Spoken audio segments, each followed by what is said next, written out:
دو طرح کی ذاکری صنفیں رائج ہیں، ایک نثری ذاکری، ایک سر والی ذاکری. یہی ہے نا منبر پہ یا کوئی نثری ذاکری کرتا یا کوئی سر میں ذاکری کرتا. یہ نثری ذاکری کی بنیاد رکھی تھی حضرت ساسا ابن سوہان نے، جو علی کا صحابی ہے. کوفہ میں سب سے پہلی نثری انداز میں مجلس پڑھی تھی. یہ جو سر والی ذاکری ہے اس کی بنیاد رکھی تھی محمد بن اسماعیل حمیری نے، جو میرے مولا امام صادق کے دور کا ذاکر تھا. لیکن اب سر اٹھائیے گا، اللہ اکبر، شاید تحفہ ہے جو میں جوانوں کی جھولیوں میں ڈالنے لگا. اللہ اکبر، محمد بن اسماعیل حمیری اس دور کا بڑا ذاکر. دنیا کہتی تھی اس کے دہن میں لہن داؤدی کا اثر ہے، لیکن اس کا ایک عقیدہ تھا.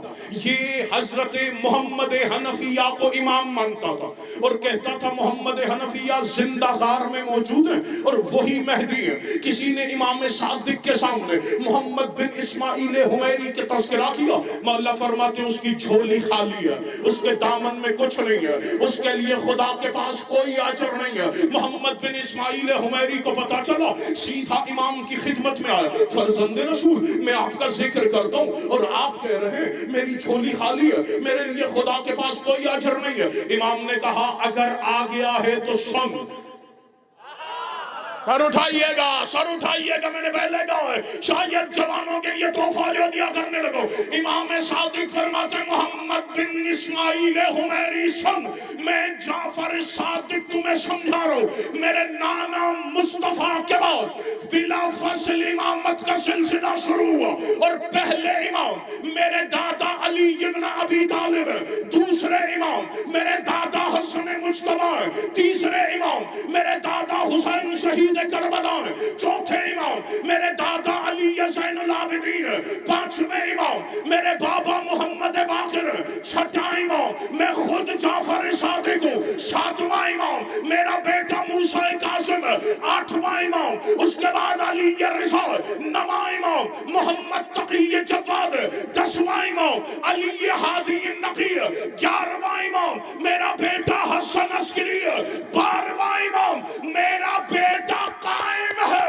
امام صادق فرماتے ہیں سن، جو ان 12 کے علاوہ کسی کو منصوص من اللہ امام کہے، خدا نے اس پہ جنت کو حرام کر رکھا. اللہ اکبر، سلامت و شاد و آباد. حیدر حیدری، سلامت و شاد و آباد. یہی تو دنیا میں اور ہم میں فرق ہے. دنیا جسے چاہے اپنی مرضی سے امام بنا. جب ہم علی کے بیٹے کو اپنی مرضی سے امام نہیں مانتے تو کسی اور کو اپنی مرضی سے امام کیسے بنا لیں گے؟ اللہ اکبر، سر اٹھائیے گا. امام صادق فرماتے محمد بن اسماعیل حمیری کہتا ہے اچھا فرزند رسول. امام فرماتے میری زبان سے مانے گا یا خود محمد حنفیہ سے گواہی دلواؤں؟ دیکھ کے کہتا ہے محمد حنفیہ اس وقت اس دور میں. امام نے کہا آنکھیں بند کر، میرے ہاتھ پہ ہاتھ رکھ. آنکھیں بند کی، جعفر صادق کے ہاتھ پہ ہاتھ رکھا. امام نے کہا آنکھیں کھول. آنکھیں کھولی تو وہاں ایک قبر دکھائی دی. امام آگے بڑھے. جعفر صادق مولا نے اپنا ید اللہ ہاتھ اس قبر پہ رکھا. یا اس قبر سے سفید بالوں سے، سفید ریش سے نورانی چہرے والا بزرگ باہر آیا. اللہ اکبر. اس سلام میں نہ جانے کتنی چاشنی ہے. مولا جعفر صادق نے قبر پہ ہاتھ رکھا یا حضرت محمد حنفیہ قبر سے باہر آ کے صادق امام کو دیکھ کے کہتے بطول کے بیٹے، علی کے بیٹے کا سلام قبول کیجئے. اللہ اکبر. سلامت و شاد و آباد رہے، سلامت و شاد و آباد رہے. بطول کے بیٹے، علی کے بیٹے کا سلام قبول کیجئے. سرکار محمد حنفیہ کہتے سن محمد بن اسماعیل حمیری، نجات اسی عقیدے میں جو صادق بیٹے نے بتایا کہ پہلا امام علی، آخری امام میرا بیٹا خان، ان 12 کے علاوہ کوئی امام نہیں. سر اٹھائیے گا.